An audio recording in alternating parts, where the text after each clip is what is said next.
Welcome into the PHNX Suns podcast, brought to you by the DraftKings Sportsbook app, America's #1 sportsbook app. Don't forget to hit that like button, subscribe wherever you get your podcasts, and leave us a 5-star review. I'm Lindsay Smith here with Gerald Bourguet and Espo.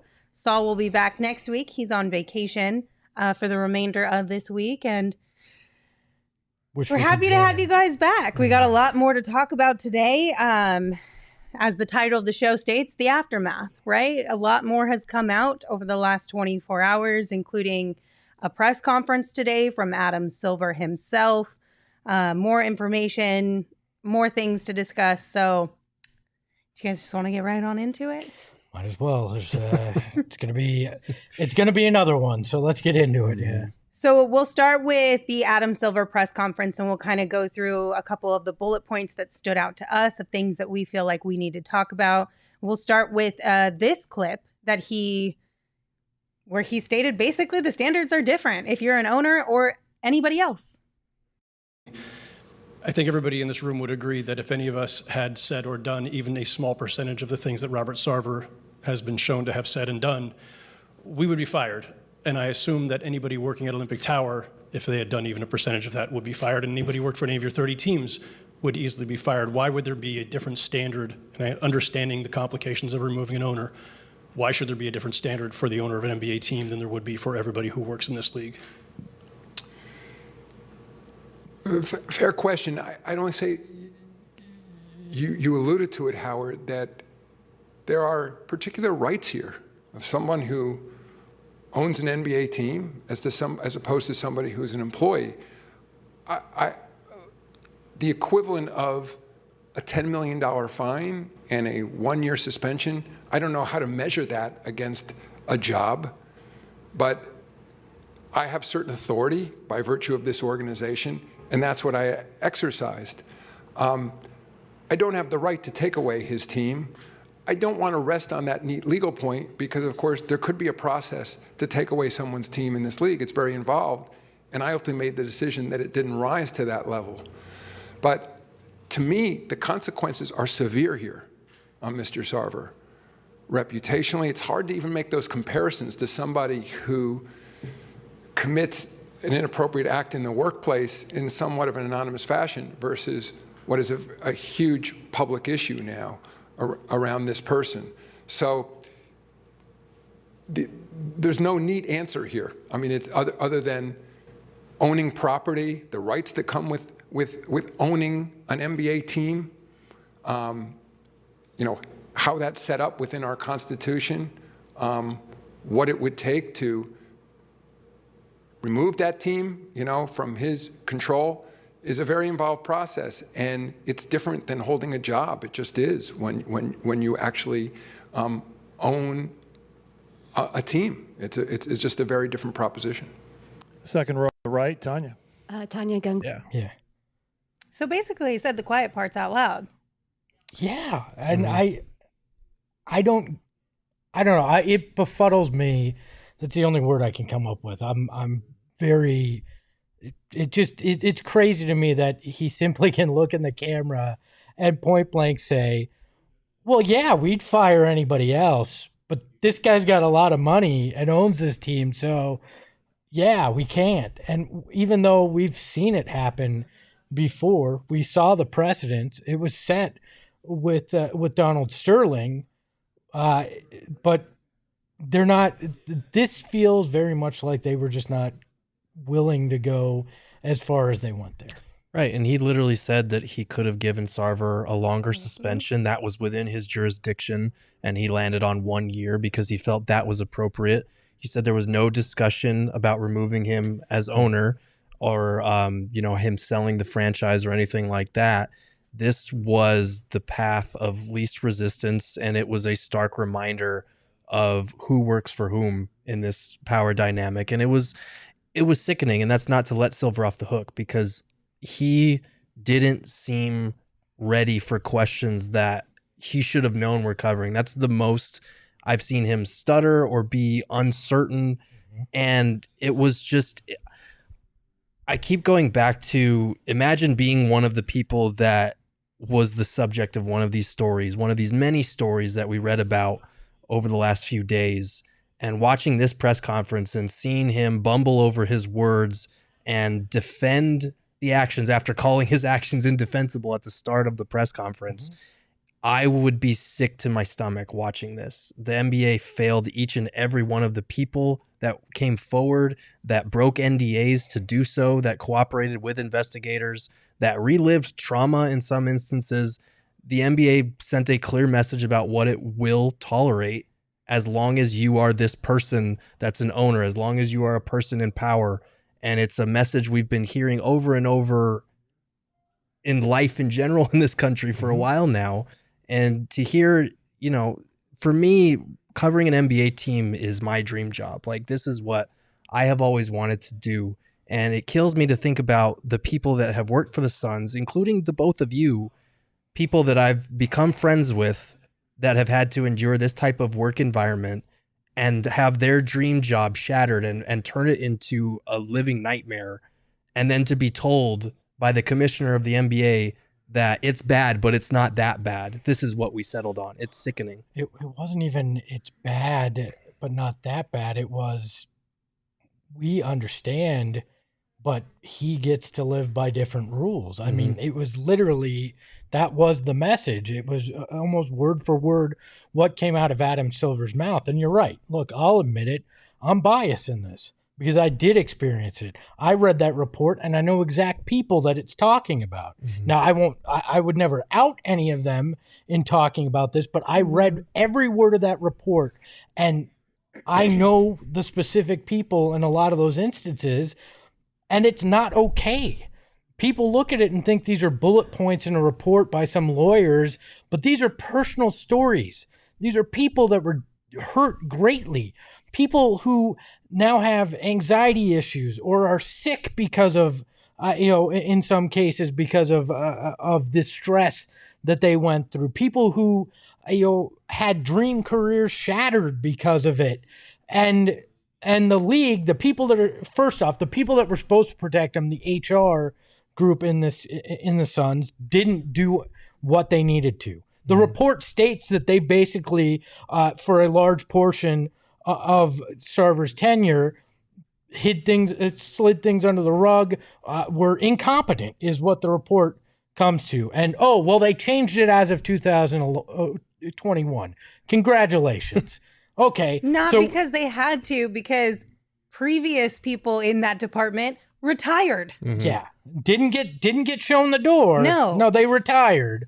And then we bring up HR is there to protect the company, not the employees, though. Yeah, we get that. But there's a difference between protecting the company and then also literally harming the employees in the same process. It's one thing to say, hey, we're going to have a conversation between the two of you. We're going to squash it. Think we're going to move on. It's another thing to literally harm the employees while doing that, quote unquote, protecting of the company. I'm sorry. That's bullshit. HR is there to protect both parties. That's what they're hired to do. That's why you have to read these handbooks and go through this training. It's supposed to set the standard and it's supposed to provide a safe place. I don't care that they're employees of the company and in the end, that their money comes from the company. They are there to do a job and they failed. They were derelict in their responsibilities. They did not protect people.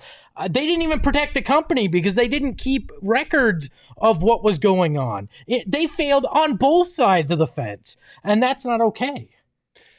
I will say, because there is this idea that Silver addressed in the press conference, and I've seen it on Twitter, seeing it in our comments now, about this possibility that maybe Sarver has changed, that maybe he's evolved, that don't you believe that people deserve a second chance or can change? And I believe that people can change. They have to want to change. They have to show us that they can change. And when somebody shows you their whole ass, in this case, literally in front of another employee, you need to believe them. And that's all the evidence says to the contrary, that Sarver has changed. The fact that he was fighting this and refuting this a year ago when the ESPN report first surfaced, the fact that in his statement, he started with, there are some particulars of this that I still dispute, and then apologize for his action. Like, no, if you're a remorseful person taking accountability, that's not what you do. It wasn't even apologizing for the actions. It was apologizing if you were offended. Right. Sorry you were offended by my actions. But according to Adam Silver, those actions weren't meant to be mean. That wasn't, his heart wasn't in it. It was just words. How can you judge that either? Like, I'm sorry, you can't judge the intent in that way. And your point about second chances, I believe in that too. But that second chance comes when somebody says to you in 2004, don't use that word. Or somebody comes to you and a female employee reports you to somebody and you have a conversation and you stop doing those actions. You want a second chance? That's the second chance. But, you know, it bothered me when Adam Silver said he's changed, because on page 22 of the report, it says, quote, Sarver told a story at a business meeting in 2021. I know. Last year, you guys. That's last year. About how he learned what and I'll just say oral sex was as a child. Attendees of the meeting reported that they found the story inappropriate for a work setting. But he's learned? He's learned now that they've caught him. He's learned. Not to mention, the entire Suns organization knew about the Baxter Holmes investigation, including those at the top, while it was happening. Okay? Yes.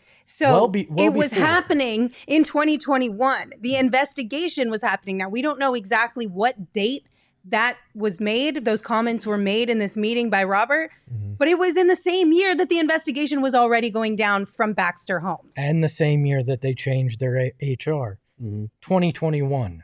These aren't the actions of somebody that wants to change. These are the actions of somebody that got their hand caught in the cookie jar, for lack of a better term. I mean, I'm just going to go straight to it, right? You saw the original statement that they sent back, what was it, in October 22nd, 2021. We understand, quote, we understand that an outlet is considering publishing a proposed story that makes completely baseless claims against the Suns organization concerning a variety of topics. Documentary evidence in our possession and eyewitness accounts directly contradict the reporter's accusations, and we were preparing a response to his questions. We urge everyone not to rush to judgment here, especially based on lies, innuendo, and a false narrative to attack our organization and its leadership, end quote. Hey, guess when that was deleted? Yesterday. September 13th, 2022, when they released this statement, quote, the NBA's findings concerning the organization focused for the most part on historical matters that have been addressed in recent years, including through meaningful enhancements to our workplace compliance program. At the direction of senior leadership, we have strengthened our culture and focused on creating a workplace where everyone feels included and valued. How do you fix something that you claim never happened, that you categorically denied even existed and said you had evidence it didn't exist, but somehow you've been fixing it for years? It's a pretty interesting about turn, especially the way they refer to it as historical matters, like it's the fucking Boston Tea Party or something. Yesterday was literally historical matters, if we really want to split hairs here. Yeah. We fixed it when the NBA suspended our owner for a year. Like, I want to believe, deep down, I want to believe an organization when they try to tell you something, people when they try to tell you something. But how do you trust it when within 10 months of each other, they've contradicted themselves so massively and then took the step to delete it as if none of us had the receipts, as if none of us ever read the original. Right. And that bothers me. And it's hard to buy the talk about remorse when we've seen the about turn with the statements, when we've seen Adrian Wojnarowski's report that we included on the show yesterday about him fighting even this lenient punishment tooth and nail and being acrimonious about that being handed down. It's hard to believe he's evolved when he dropped the N-word multiple times back in 2017 and made players uncomfortable then, after being told 13 years prior that using the N-word was inappropriate. Like, I'm sorry, that just reeks of a lack of accountability. And it's because he doesn't have to, because we get press conferences like today's that defend indefensible actions. Well, and supposedly, according to the report, he sent an email to the league in 2016 that included the N-word. That was spelt with an A, so somehow that made it better, according to the report. But, I mean, Come on, you sent it to the league even. That's not the actions of somebody that understood what he did was wrong in that case, and that's without even talking about the way he treated the female employees in this report. It's a lot, y'all. It's a lot. Can I bring some people keep bringing up Anthony Edwards in his comments. He should have repercussions for what he said as well. Actions deserve repercussions. Right. But these are two completely different things. This is the man in power at the very top, and his actions over 18 years, and that's one comment. right. Like, the gravity of it is different, and I don't like the comparison. No, and to be frank, like it can be both. We're not here for whataboutism. Like that's not what we should be doing here Yeah, because I today. didn't see anybody bring up Anthony Edwards when it first happened on this show wanting us to talk about it. So why are you bringing it up now? Right. Like, did you want us to talk about it or not? It can't just be like what Gerald said. Well, what about? What about this? What about that? Because we could be here forever doing that, realistically. But yeah, that was one of the biggest things that I think kind of came out of this Adam Silver thing was just how he kept saying he's evolved, he's remorseful, he's taken accountability. There's nuances to the situation, behind the scenes information that he has access to that the public doesn't, and that he also had to take into consideration all of the things that Robert has done over the course of his 18-year career as the Suns owner, to which I say is complete BS because, one, we just discussed the whole evolution thing. Like, you can throw that right out the door because it's clearly not the case. We talked about the remorseful thing and taking accountability, which also can go thrown right out the door because the statements show that he contradicted that already. And when you say, yeah, you got to take things over the course of an 18-year career, you can do good things and still be a bad person. You can do good things while also still doing great harm to multiple people. Well, and you don't get a pass just because you did that good thing that one time. And to be fair, you could be a good person that's done bad things too, but that's not the case here. This just because, well, he's hired African Americans doesn't make it okay for him to use a term that's derogatory. Like just because some former female employees may have said nice things about him doesn't mean it makes it okay for what he did to other female employees. And I get we're all flawed. Every single one of us is flawed in some way or another, but this is a systemic issue that, according to the report, went beyond him as well. Right. This is the same guy that said he hated diversity, that you can see a pattern of him treating his employees like subordinates, like property, the way that he revels in making people uncomfortable, in asserting that power dynamic and wielding it as a weapon against the people that work for him. Like I got pushback on this idea that, oh, well, they get to work for an NBA team. They get to get paid the big bucks, which first of all, no, they don't. Second of all, even if it is your dream job coming in, if you are subjected to that type of routine harassment and uncomfortability, that is not a pleasant work environment anymore. That's not your dream job, and there's no defense for it. But he continues to push the envelope in all of these stories, and it's just I cannot push back on the notion that, oh, well, they have their dream job, like they should just be happy to work for an NBA team. Like that's complete and total horseshit. Well, I mean, it was a dream job for me going in my mid-20s to get to work for an NBA team. And you're right, the idea that it's great money, it isn't the truth if you're working at a lower level. But you go up against 800 other people for the job and you're excited about it. But that doesn't make things okay. Not to mention you are putting in way more hours than the average job when you're working in sports. You never get a break. I sacrificed a lot of time early in my marriage because I was working all the time for a team, especially when you're on the digital side. What really bothered me was there's some people using the term, this is disgruntled employees.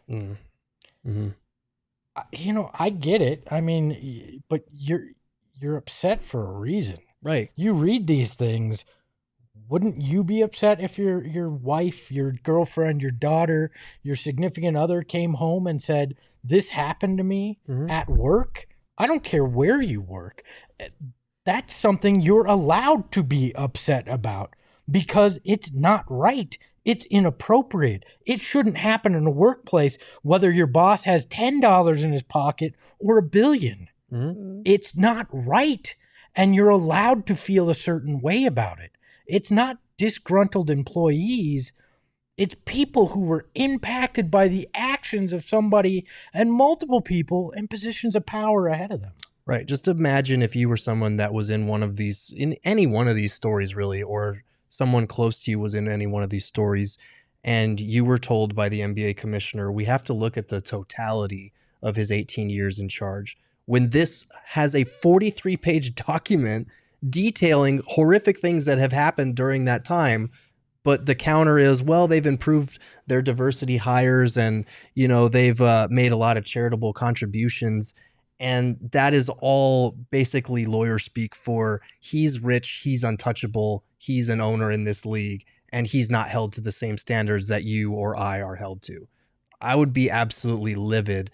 I'm livid, and I'm not even directly affected by the stories that are in this investigation. It's just sickening to hear that, well, we've got to look at the totality of it. There's a lot of people that are affected by that. And just because there is no smoking gun does not mean that these interviews and these people's stories should be written off so easily. Look, the line in the report on page 3, in light of these accounts and the totality of evidence reviewed by investigators, the investigation makes no findings that Sarver's conduct was motivated by racial or gender-based animus. If you're just mean to everybody, it can't be specific to anybody. But if you just read that one line, you think there's nothing in this report, right? But what this is a legal version of boys will be boys, which should not be acceptable in any walk of life. Right. That's what this one line is, the coverage legally that was provided here. And that everything else is based off of. And how do you even know what the animus was? You don't. It's exactly that. It's Robert will be Robert. Like he's not racist or sexist. He's just an idiot with a stupid sense of humor. Like he's just Mike Scott from The Office. Like it's fine. It's not anything that's bad. It's gross the way that they played that off and the way that they continued to do that in Silver's press conference today. One of the other things that you were kind of saying, Gerald, too, was that they brought up, why is this situation different from Donald Sterling's? Right. And I know that you had a lot of thoughts on the way that their response was. I did.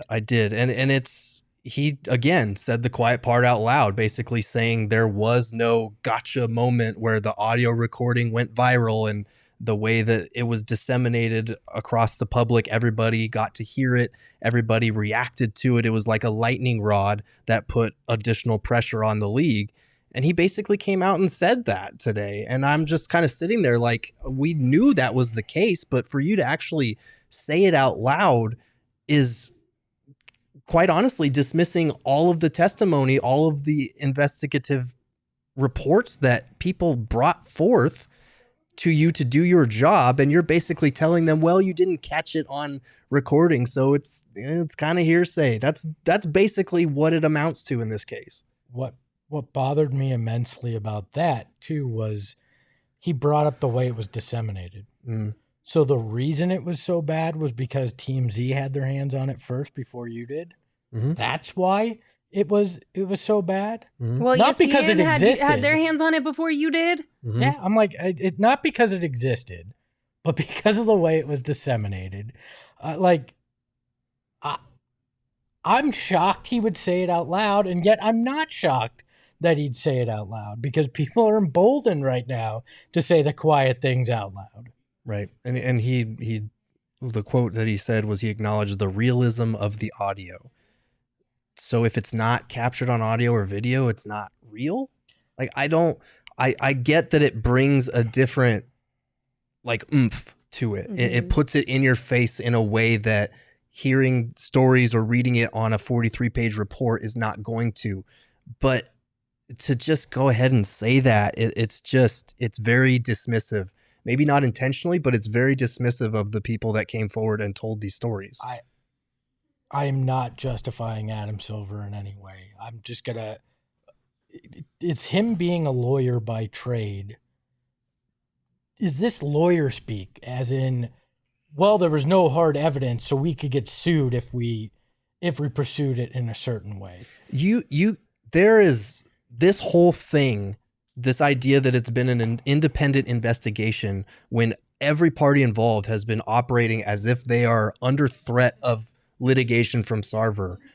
Like, that has been looming over this entire thing, because the way that language is phrased about no gender or racial based animus, that's bullshit based on the 42 pages that follow it.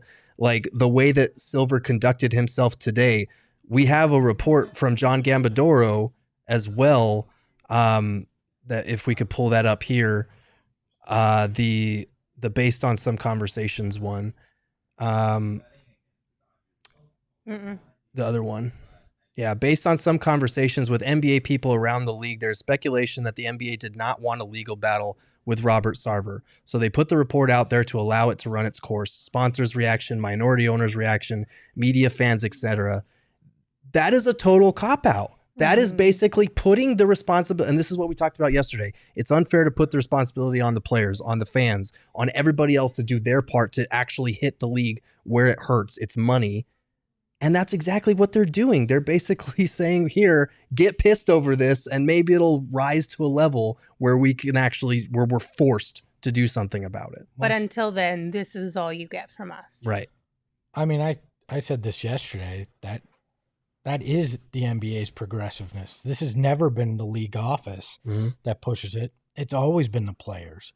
I mean, think about the bubble. They weren't going to play. The Bucks were going to refuse to play a playoff game unless they got certain concessions because of some of the things going on in the world at the time. The Sterling stuff was all about the players' reaction and their unwillingness to play. Like, when sponsors start pulling out because of certain things that are said, that's when attention's paid. It's great that you'll put equality on the back of your jersey in the bubble and all these other things, but that's all platitudes. When you have the opportunity to implement real change, to stand up to what is unacceptable, you're not doing it. You're expecting your players to do it for you.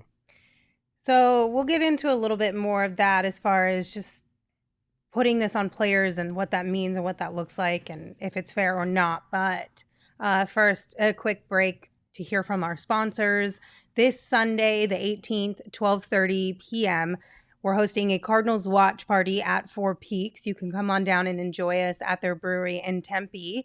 You can enjoy drink specials, Cardinals tickets giveaways, great food, and you get to watch the game on a 220-inch screen. It's going to be a really great time, a really cool experience, and we want you guys to come hang out with us. So check the link in our description to sign up today. Just a reminder, you do have to be 21 years or older to enjoy Four Peaks beer, and we ask that you enjoy responsibly. But the entire family, no matter your age, is welcome at the brewery in Tempe. So what we're going to do now is we're going to look at some screenshots presented by Arizona Department of Health Services. COVID-19 vaccines are free for everyone 5 and older. Those 12 and older are also now eligible for a booster. Visit azhealth.gov/find-vaccines for a location near you.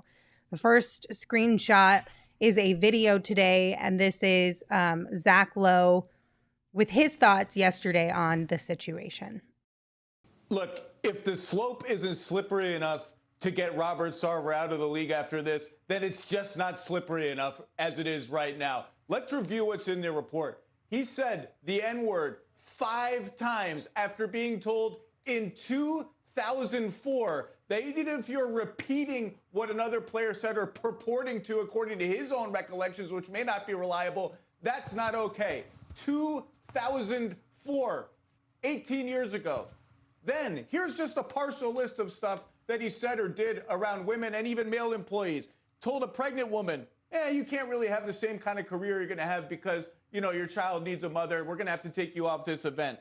Talked about sex acts, talked about condoms, talked about the size of his own penis, made comments about the physical appearance of female staffers, including the Suns dancers, talked about the significant other of a player and her alleged sexual proclivities around other employees, dropped his pants and his underwear while a physical trainer was performing a fitness examination on him. And the report concluded that he did none of that out of racial or gender-based animus, that he had a sophomoric sense of humor, that he thrived on conflict, that he just sort of didn't read the room in the 2000s and his sort of juvenile sense of humor was out of touch. There was no animus. Ask the women who were told that their careers were at stake, that something was right or wrong with their bodies, if they didn't feel that that came from a place of animus. The report is allowing Robert Sarver to hide behind a sophomoric sense of humor and letting him off easy because of his mindset or whatever. That stuff comes from animus. I think that conclusion is not correct. And frankly, I don't know what's going to happen now. I heard Richard say it's on the players. And the unfortunate thing is it shouldn't be on the players. It shouldn't be on the players now to act as employees, to protest, to not come to the Suns for whatever reason. It shouldn't be on the players. This is kind of what we talked about a little bit yesterday, and it shouldn't have to be on the players, but unfortunately it kind of is. Like, that's just the reality of the situation. And for me personally, it would be kind of disappointing if we got the same type of responses we got last year in terms of, we're going to wait for more details on the case before speaking. We're just going to focus on basketball. I understand that on the one hand, it seems hypocritical to say it's unfair for the players to have to say something, and then on the other hand, hope that they do. But that's kind of where I am personally at, because they do have a lot of the power in this situation. And we'll talk about the various ways where Sarver and the NBA could actually be hit hard by this situation. But the players are the most obvious and the first and foremost one. If they take a united stand, if they say we're not going to stand for this, if they denounce Sarver as owner, that puts a ton of pressure on the NBA to act. And that puts a ton of pressure on the money side of things as well, which is where you actually have to hit this league for it to matter. Mm-hmm. So I am curious, because Media Day is 12 days away now. And I want to see what they have to say, because Monty and James have talked a lot about the culture they built here in Phoenix, about guys feeling welcome here, about it all being part of a family. And while that's obviously been true on the court, it needs to be true for all the people behind the scenes that have worked for this organization, the people that they have credited in the past for all the little things that they do that allow them to do what they do for a living. I'm very curious to see how they approach it. Obviously, it's not fair to them, but I do think that us saying the things that we've been saying, everybody reacting the way they've been reacting, it would be disappointing if they just kind of took a stick to basketball approach. Look, James Jones, Monty Williams, everybody on the roster, they all have the right not to say anything. Mm-hmm. And if they exert that right, so be it. But I do not want to hear a damn word about culture and the importance of that, and the importance of this family mentality and working together, because you just mean that in a very small, minute way. Mm-hmm. I don't want to hear it. If you choose not to say anything, which is fully within your rights, do not talk to me about the culture of your organization and how we're all about building that and all these platitudes. Just literally go play basketball and talk about basketball at that point, because it falls on deaf ears. It's an unfortunate situation for everyone to be in. And quite honestly, I blame the NBA at this point, mm-hmm. because like you said in that tweet from Gambo and what he was saying as far as what he kind of saw around the league, it's just the NBA is like, I don't want to be the one. I don't want to be the bad guy here. Mm-hmm. I don't want other owners or whomever to be mad at me. So if y'all really care, then let us know. Yeah. It's literally, it's just so ridiculous. But As we mentioned yesterday, there are a few players who have shared some things publicly. Obviously, Jay Crowder with the wow and the mind blown emoji. And then you had Jamal Crawford tweeting out Donald Sterling 2.0. We've seen this film before. Today, Vince Goodwill of Yahoo Sports tweeted, quote, Silver says Sarver has, quote, evolved as a person over the 18 years in owning the Suns with his behavior. Oh boy, that's a tough thing to say in the wake, to which Gabrielle Union, quote, tweeted and said, evolved, a bunch of question mark exclamation points. The man was just talking about, you know what, in a meeting in 2001. Make it make sense. Which is interesting because she's the wife of now Utah Jazz part owner Dwayne Wade. Mm-hmm. So, Right. you know, So we have that. And then we also, there was a tweet that was sent out and then quickly deleted by Trae Young, who said, Adam can only do so much, ... You could see it in his eyes. He wanted to fire him for show. Shrug emoji, hashtag levels, hashtag just my thoughts. And then again, like I had mentioned, he deleted this pretty quickly after he sent it, but you know how screenshots work. yeah. Right. If you hit send, somebody's got a screenshot of it. I think to an extent he might be right about Adam Silver not fully believing what he was saying, because I've never seen him that out of sorts ever. Mhm. But it's not an excuse. He still went out there and said those things and stood up there as the mouthpiece for it. And when you do that, you are part of it. Right. Even if we accept this idea that he is beholden to the owners and not the other way around, and that he's kind of basically just doing their bidding, like, the lack of preparedness really stood out to me, because you knew these questions were coming. You knew that they weren't just going to go easy, ask like 3 questions about it, and move on to whatever midseason tournament or whatever. One reporter tried Like, to do that. I know he did. He did. And then they got back to Sarver Yeah, immediately. exactly. But just the way that he was stumbling over his words. He didn't seem sure about what he was saying. It kind of does reinforce that idea that Gambo brought up, that the NBA is kind of just releasing this report, letting us get pissed off about it and putting the onus on the rest of us to make something happen. Mm-hmm. And that, if that is the case, it's a sad state of affairs, because if these 30 governors, if these 30 owners are kind of untouchable in this way, the whole system needs to change somehow. There has to be a level of accountability other than these other 29 dudes who also have skeletons in their closet that they don't want their money touched. Like, they all need to be they're all unimpeachable right now. Yeah, that can't be the case. They have to be held accountable somehow. And if Silver can't do it, And he even said he doesn't want to draw a line, right? But there has to be a line. Mm-hmm. In some capacity, there has to be a line. You have to, as owners, regardless if your rights, because you own property, as Adam Silver called it, Mm-hmm. there has to be standards by which you are held as well. Mm-hmm. If you are able to hold your employees to certain standards, then the NBA as an entire league should be able to hold their owners to a certain standard as well. Since it's a day of saying the quiet things out loud, they're 29 immensely rich, in many cases, white men that you're not going to hold them accountable, that this organization works at the behest of them. Mm-hmm. And it's disgusting, but I'm not sure that you are going to hold them accountable unless you burn down the entire system.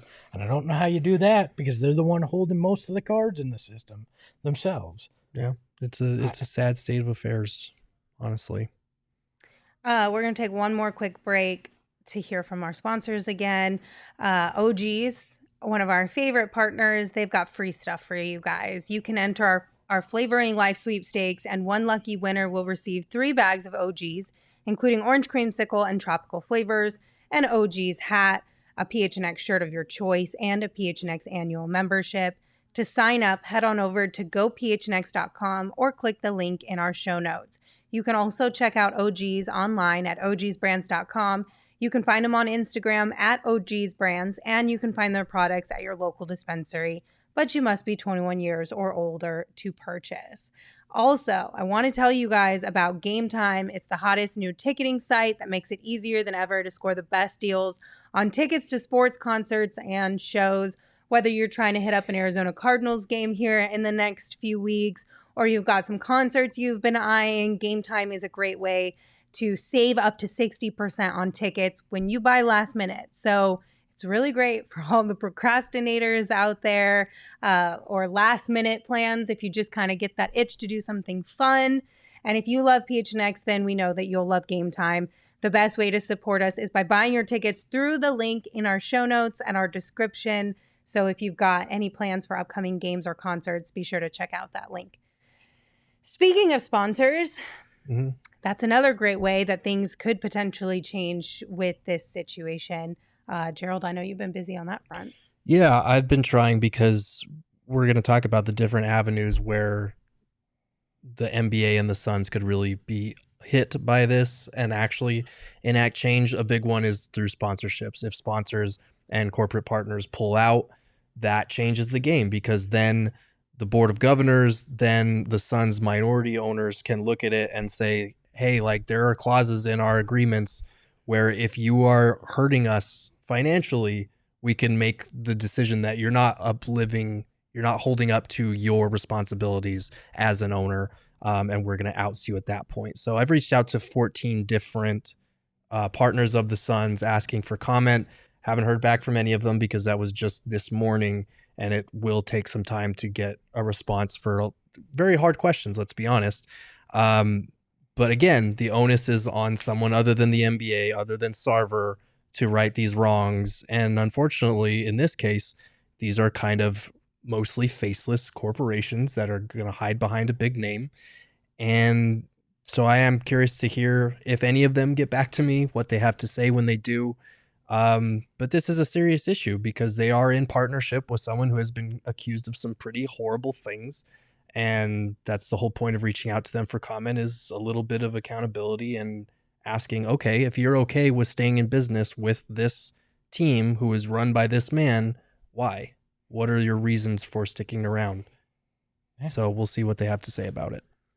And yeah, there's just a lot that goes into that, and a lot of aspects that I'm sure will come out over the next days and weeks with this. The whole thing's accelerated by the fact that media day is a week from Monday, which means this is going to be front and center yet again, because that'll be the first time players are available, coaches, and you'd imagine that if there's going to be pressure on sponsors and everyone, it's coming in the next week and a half because of all this. And I don't know where it goes. I don't know that I have faith that anybody stands up and says anything on this. Yeah, Probably I mean, not. It wouldn't surprise me if it all just kind of everyone was crickets. But it will be interesting to see, because beyond the players, this is like, if players are 1A, this is 1B, right? As far as any meaningful change actually happening. One, because it actually messes with the money, which is what everyone cares about, right? That's the number one. Who cares about people? But money, Right. That's where we draw the line for sure. The We little know gray there's man. no gray area when it comes to that. And I'm sure all of these partners are talking amongst themselves with their legal teams as well, because as you mentioned, there's probably morality clauses within all of these contracts where partners can break that relationship with the Suns. But beyond that, what another report we got from Gambo, he said, here's what could happen in regards to the Suns' ownership. There is very likely language in the partnership agreement that would allow for the removal of the principal owner for cause. If the minority owners determine that Robert Sarver violated his fiduciary duties and acted unethically and immorally, they could look to act on that clause, which basically, how I understand this, is if Robert Sarver's actions mess with their money, they can put it to a vote to get him out. Yeah, it depends what the language is, though. I know that Robert Sarver only owns 35% of it when it's all said and done, but there's rumors that is written in such a way that it makes that really difficult. very, very close to impossible to pull off. So it comes down to legal wrangling and legal terminology that this all seems to be hinged on in general. Right. I'm dying to look at what that agreement might look at and read through some of the language. I would love to get my hands on that. But this is going to come down to Jahm Najafi and kind of a somewhat hostile takeover. And it's sad because Sarver only owns like 35% of the team. He's not a complete owner. Like this is one of the bigger ownership groups in the NBA, if I'm not mistaken, as far as how many different partners they have. And I know that Jahm Najafi has not been a fan of Sarver's. He has brought Colin Kaepernick to games sitting courtside after the investigation or the ESPN article dropped. So our hopes kind of rest on him. If it's going to come down to the minority owners, I feel like he's the one that would be leading that charge if there is a clause that they can, target and be like, let's act on that right now. We haven't heard from them. I've also reached out to them to see if they'll give us a comment. Again, very fresh, just happened today, so we'll see. But he's the guy that you'll want to keep your eyes on moving forward. The question is, what do you stand for? Mm-hmm. What do you want your name tied to, and what's most important? And those are the questions in front of the players, the sponsors, the owners, and it's big business. So we're gonna find out. We're gonna find out where it all lays here. Right. And someone in the chat asked about, as far as league owners voting another league owner out. I think it has to be over 75% of the board of governors would have to vote. But that's separate to what Gamba was saying. Yes. That is for the Suns ownership group. Right.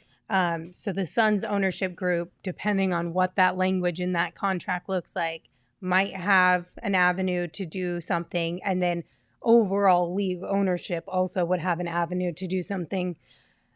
I would be shocked if that happened with the league owners. Well, they asked point blank, was that discussed in the board of governors meeting today?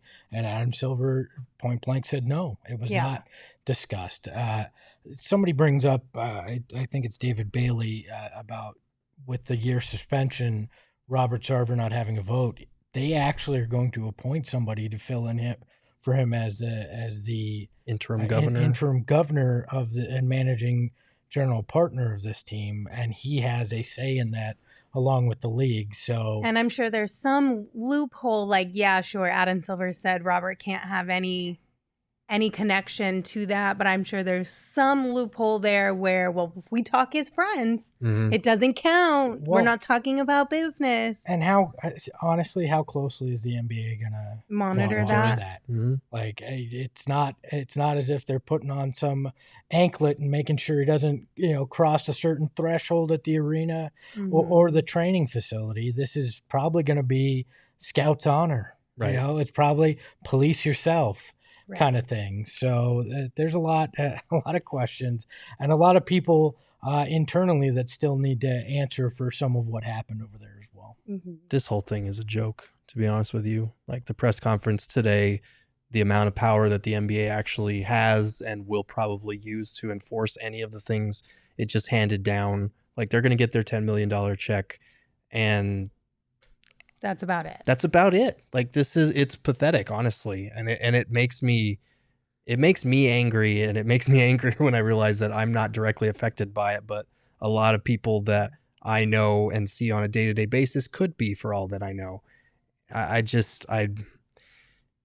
It's sickening the way that this whole thing has gone down, the way that people continue to defend it.